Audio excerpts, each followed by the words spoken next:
Sir ये सब चीज़ें तो सर चुनाव की तैयारियों को लेकर कैसे चल रहा है, इन सब चीज़ों को लेकर सर एक लगातार आपने जब से पद संभाला था सर उसके बाद से ही कुछ चीज़ें बेवजह निर्वाचन आयोग को भी कटघरे में खड़ा करने की कोशिश सियासत से जुड़े हुए लोगों ने कर दी कि कहीं ना कहीं देरी हो रही है चुनाव में, निर्वाचन आयोग को भी इसमें जिम्मेदार ठहरा दिया। सर आखिर देरी क्यों हुई सर, यदि दर्शकों की जानकारी के लिए आप बताना चाहें। देखिए ऐसा है कि जो चुनाव कराना है स्थानीय संस्थाओं का, नगरीय निकाय और पंचायती राज संस्थाओं का, वो चुनाव कराना राज्य सरकार की और राज्य चुनाव आयोग की ज्वाइंट रिस्पॉन्सिबिलिटी है, शेयर्ड रिस्पॉन्सिबिलिटी है, जिसमें निकायों का गठन, वार्डों का निर्धारण, डिलिमिटेशन और जो वार्डों और पदों का रिजर्वेशन है विभिन्न कैटेगरीज के लिए, वो तो राज्य सरकार को करना है। एक बार वो रिजर्वेशन करके हमको दे देते हैं और हम चुनाव की घोषणा कर देते हैं तो उस समय फिर चुनाव आयोग की भूमिका सर्वाधिक महत्वपूर्ण हो जाती है। तो ये शेयर्ड रिस्पॉन्सिबिलिटी है। इस बीच में कुछ जो है तथाकथित जो बुद्धिजीवी हैं और उन्होंने इस तरह का एक भ्रम पैदा करने की कोशिश की कि चुनाव आयोग जो है वो स्वतंत्र है चुनाव कराने में और पूरी तरह जो है वो उसको कोई राज्य सरकार के सहयोग की आवश्यकता नहीं है और जो है चुनाव आयोग के स्तर पर डिले हो रहा है। तो हमने कई बार पत्रकार बंधुओं से बातचीत में भी इस बात को स्पष्ट किया और हमने अपने मैसेजेज भी जो है वो दिए कि भाई ये शेयर्ड रिस्पॉन्सिबिलिटी है, ज्वाइंट रिस्पॉन्सिबिलिटी है। जब तक जो है अपने वार्डों और पदों का रिजर्वेशन श्रेणीवार नहीं होता है, जैसे एससी, एसटी, ओबीसी और वुमेन का, तब तक हम चुनाव की घोषणा नहीं कर सकते। वो इसलिए नहीं कर सकते कि फिर कौन आदमी, किस श्रेणी का आदमी किस वार्ड से चुनाव लड़ेगा, ये जब तक तय नहीं होगा चुनाव की घोषणा कैसे होगी।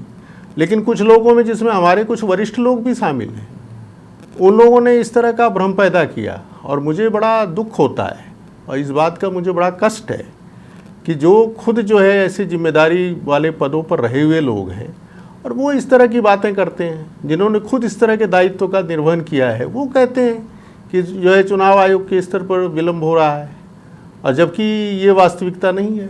आपको पता है कि 9 मई 2025 को OBC commission for political reservation का गठन हुआ। उसके बाद जब माननीय उच्च न्यायालय ने अपना पहला आदेश दिया, जिसमें उन्होंने 31 जुलाई तक जो है चुनाव कराने के लिए कहा था, उसमें भी उन्होंने कहा था कि भाई अगर ओबीसी कमीशन अपनी रिपोर्ट समय पर नहीं देता है तो आप जो है ओबीसी सीट को जनरल मान के चुनाव करा लीजिए, जैसा कि माननीय सर्वोच्च न्यायालय का फैसला है। तो वो निर्णय भी राज्य सरकार को करना है।